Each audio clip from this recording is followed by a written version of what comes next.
সংযুক্ত আরব আমিরাতে ভ্যাট ও নতুন কর্পোরেট ট্যাক্স আইন সঠিকভাবে না মানায় জরিমানার মুখে পড়েছেন বহু বাংলাদেশি ব্যবসায়ী।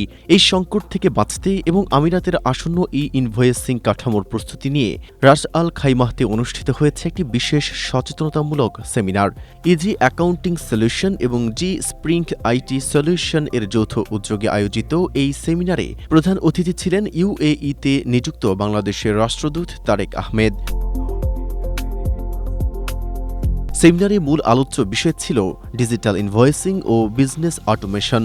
আয়োজক প্রতিষ্ঠান ইজি অ্যাকাউন্টিং এর ব্যবস্থাপনা পরিচালক সুমনা রহমান ব্যবসায়ীদের সতর্ক করে বলেন, এখনও যারা সনাতন বা ম্যানুয়াল পদ্ধতিতে হিসাব রাখছেন তারা বড় ধরনের অডিট ও আইনি ঝুঁকিতে রয়েছেন।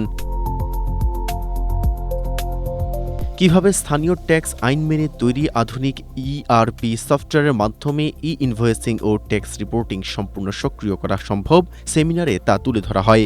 এ সময় দুবাইয়ের কনসাল জেনারেল মোহাম্মদ রাশেদুজ্জামান আরব আমিরাতের আইন মেনে চলার জন্য বাংলাদেশিদের প্রতি আহ্বান জানান।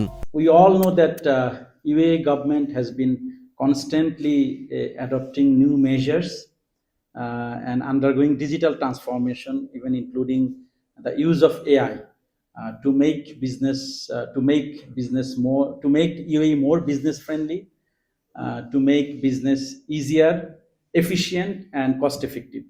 So I think this is an extension of that approach that the UAE government takes on business.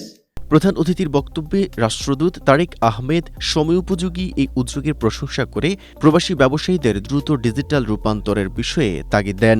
এরকম একটা টেকনিক্যাল সাবজেক্টে যখন এই প্রতিষ্ঠান দুটি আমাদের বাংলাদেশি ভাইদের জন্য, বাংলাদেশি ব্যবসায়ী ভাইদের জন্য একটা সেমিনার আয়োজন করছে, তখন আমার মনে হয়েছে যে এরকম একটা প্রোগ্রামে আমার থাকা দরকার। আমি নিজেও বিষয়টা শিখতে চাই, প্লাস আমি যদি শিখতে পারি হয়তো, বা আমি যদি বুঝতে পারি, তাহলে হয়তো আমি আরো অনেককে উদ্বুদ্ধ করতে পারবো। সেমিনারে বিভিন্ন আমিরাতের বিপুল সংখ্যক ব্যবসায়ী ও অর্থ ব্যবস্থাপক উপস্থিত ছিলেন।